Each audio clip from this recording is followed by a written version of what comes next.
Tokiko garapen ekonomikorako politikei dagokienez, deigarria da Euskadin gai honi buruz dokumentazio asko eskuragarri izan da eta komentario ugari egin arren, politika horien eginkizuna oso lausoa dela oraindik. Egia da, toki eta eskualde mailako garapen ekonomikorako politikek aplikazio esanguratsuak izan dituztela hainbat arlotan. Batez ere, kohesio politiketan edo azpiegitura politiketan. Baina garapen ekonomikorako politikak zentzu hertsian hartuz gero, ez da gauza bera gertatu. Zentzu horretan, kontutan hartu beharrekoa da, azpiegitura politikak edo oinarrizko gizarte zerbitzuak hornitzeko egiten diren ahaleginek eragin handia dutela garapen ekonomikoaren etapa batzuetan. Hala ere, garapen ekonomiko aurreratuak ekoizpen ehuna indartzera, prestakuntzara edo berrikuntzara bideratutako jarduerak behar ditu. Honi deitzen diegu tokiko edo eskualdeko garapen ekonomikoa. Bistakoa da, lurralde administrazio guztiek garatzen dituztela, neurriren batean, garapen ekonomikorako jarduerak. Praktikan, arlo horretan bereziki aktiboak izan diren eskualde batzuek garatutako estrategiak funtsezko erreferenteak izan dira tokiko garapen ekonomikorako politiketan. Esaterako, behargintzak bultzatzeko dinamika Bizkaiko lurralde historikoan.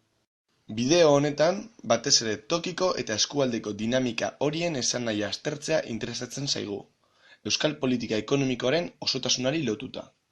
Alde batetik, egia da autonomia erkidegoaren mailan definitutako estrategietan, eginkizun lausoa edo hutsala ematen zaiela tokiko politikei. Bestalde, ez daukagu autonomia mailan erreferentziazko eredu arau-emailerik. Adibidez, Galiziako eskualde garapenerako 786 legeak ezarri zuena bezalakorik.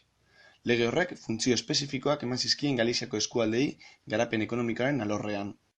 Eskualdei garapen ekonomikorako esleitzen zitzaizkien funtzioekin batera, lege horrek Galiziako eskualde garapenerako plana, eskualdeko garapen planak, plangintzarako tresnak, plangintza, koordinazioa, kudeaketa eta sustapen organoak eta Galiziako eskualde mapa ere arautu zituen. Hala ere, sozioekonomiaren aldetik, Euskal Autonomia Erkidegoa bezalako lurralde konplexu batean, askoz ere zailagoa litzateke arau esparru komun bat zehaztea eskualdeko garapen politiketarako. Araudi hori, lurralde eremu bakoitza dituen egoera eta premia hain desberdinei egokitzea oso zaila izango litzateke, edo bestela, eduki orokorregiak izango lituzke.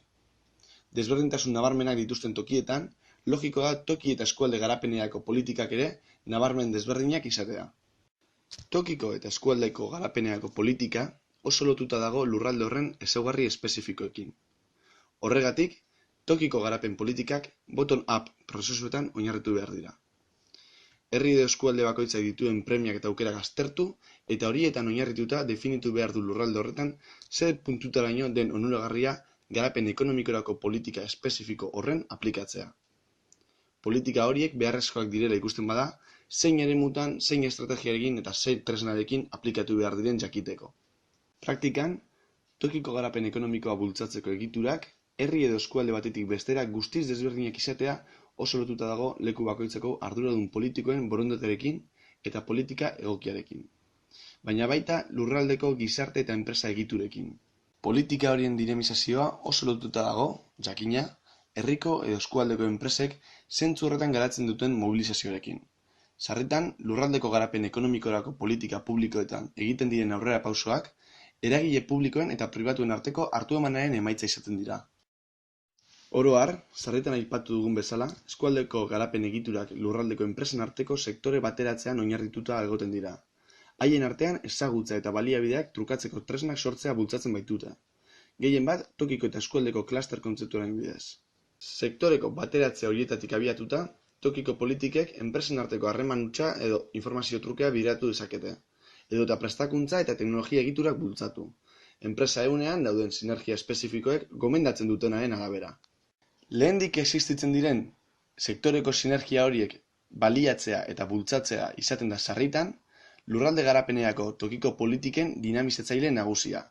Baina horrek ez du esan nahi hori denik duten helburu bakarra.